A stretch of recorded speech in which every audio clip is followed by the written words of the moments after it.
अस्सलाम वालेकुम। I hope everyone is doing great. आज की जो वीडियो है ये टनल फार्मिंग पे है।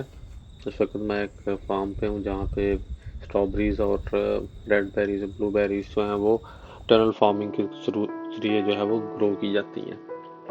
आप वीडियो में जिस तरह से देख सकते हैं कि ये बेसिकली पूरा रैक बना हुआ है। उसके अंदर जो है वो क्या कहते हैं, सोयल की क्वांटिटी और फर्टिलाइज़र की क्वांटिटी जो है वो बड़ी लिमिटेड सी है, और उसके अंदर ये प्लांट जो है उसको ग्रो करवाया हुआ है।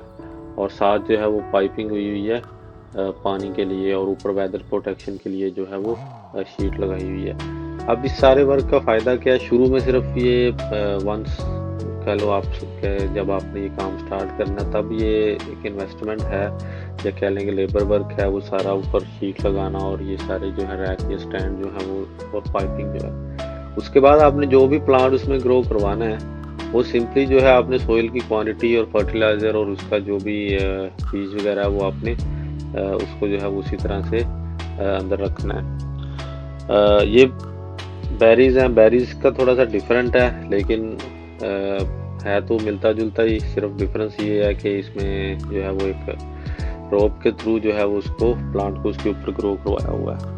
और इसका बेनिफिट्स क्या हैं, मतलब इस सारी टनल फार्मिंग के बेनिफिट्स क्या हैं? सबसे पहले तो वेदर से प्रोटेक्शन है। उसके बाद आपका बहुत सा लेबर वर्क जो है वो सेव हो जाता है, फिर पानी आपका सेव हो जाता है। आपने सिंपली पीछे से वॉल जो है वो ओपन करना है, और क्या कहते हैं, वॉल्व ओपन करने के बाद जो है ऑटोमेटिकली जो है वो पानी पाइपिंग के थ्रू जो है वो रेलिवेंट प्लांट्स को क्वांटिटी जितना जितनी क्वांटिटी है उस हिसाब से जो है वो जो है वो वाटरिंग हो जाती है। और उसके बाद पिकिंग में तो बहुत आसानी है, स्पेशली स्ट्रॉबेरीज की, क्योंकि वो जो रैक्स हैं वो ऊपर हैं, और जो स्टाफ है, पिकिंग स्टाफ है, वो सिंपली चलते फिरते या खड़े होकर पिक कर सकता है। अगर वो ज़मीन में होता है तो उसमें पिकिंग में थोड़े चैलेंजेस आते हैं, क्योंकि बैठ के जो है वो, आपको पता है कुछ लोग जो है वो नहीं पसंद करते, या बंदा जल्दी थक जाता है। इसके अलावा रिसर्च के अकॉर्डिंग जो है ये मल्टी मिलियन डॉलर जो है ये इंडस्ट्री है जो टनल फार्मिंग की है। ठीक है, क्योंकि क्योंकि इसमें क्या कहते हैं, प्रोडक्टिविटी भी ज़्यादा होती है, और फ्रूट्स भी जो इस तरह के हैं उनकी प्राइसेस बहुत अच्छी होती हैं, जिसमें स्ट्रॉबेरीज हैं, बेरीज हैं, क्योंकि वो आगे जैम्स वगैरह में यूज़ होते हैं। और बेरीज खासकर जो है वो क्या कहते हैं, उनके हेल्थ बेनिफिट्स बहुत ज़्यादा हैं, और इस वजह से आप उसका जैम या रॉ बेरीज जो हैं वो एक्सपेंसिव जो है वो नज़र आती हैं। और एक्सपोर्ट का तो कह लें कि बहुत बड़ी मार्केट है इसकी। अब ये वीडियो जो है ये न्यूजीलैंड में शूट हुई हुई है, और ये क्या कहते हैं, वहाँ पे जो वेदर है यहाँ पे ये बहुत वेट, कोल्ड, और समर जो है वो इतना ज़्यादा हॉट नहीं होता है। और यहाँ पे लेबर और मटेरियल हर चीज़ की प्राइस जो है वो आसमानों से बात कर रही है। अब ऐसे कंट्रीज जहाँ पे वेदर भी स्टेबल हैं, अच्छे हैं, लेबर भी चीप है, मटेरियल्स भी अच्छे चीप हैं, वहाँ पे जो है ये बहुत ही कह लें कि क्या कहते हैं, अच्छी रिटर्न वाला बिजनेस है फार्मर्स के लिए, या जो इंटरेस्टेड है फार्मिंग में।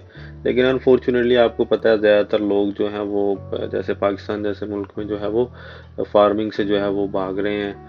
उसकी मल्टीपल रीजंस हैं। लेकिन जो लोग जो है कमा रहे हैं, इवन के पाकिस्तान में भी जो टनल फार्मिंग में जिन्होंने इन्वेस्टमेंट्स की हुई हैं, उनका जो कह लें कि जो प्रोडक्टिविटी है या जो क्वालिटी है फ्रूट की, वो कई दर्जे बेहतर भी है। और क्या कहते हैं, उसमें जो एक्सपोर्टर्स हैं वो तो कमाई यूएस डॉलर्स में रहे हैं। और क्या कहते हैं, ये एक सेक्टर है जहाँ पे जो है ना वो डेफिनेटली गवर्नमेंट लेवल पे या एग्रीकल्चर डिपार्टमेंट जो है उसको बहुत ज़्यादा फोकस करने की ज़रूरत है। अगले जो आने वाले कुछ साल हैं, इस रेशो से पाकिस्तान में आबादी बढ़ रही है, वहाँ पे जो है वो मैस लेवल पे जो है ना, क्या कहते हैं, फार्मिंग पे जो है वो इन्वेस्टमेंट की ज़रूरत है। अदरवाइज जो है ना वो बेसिक चीज़ें वहाँ पे जो है ना वो इम्पोर्ट करनी पड़ेंगी। Thank you very much. Please like, subscribe and share.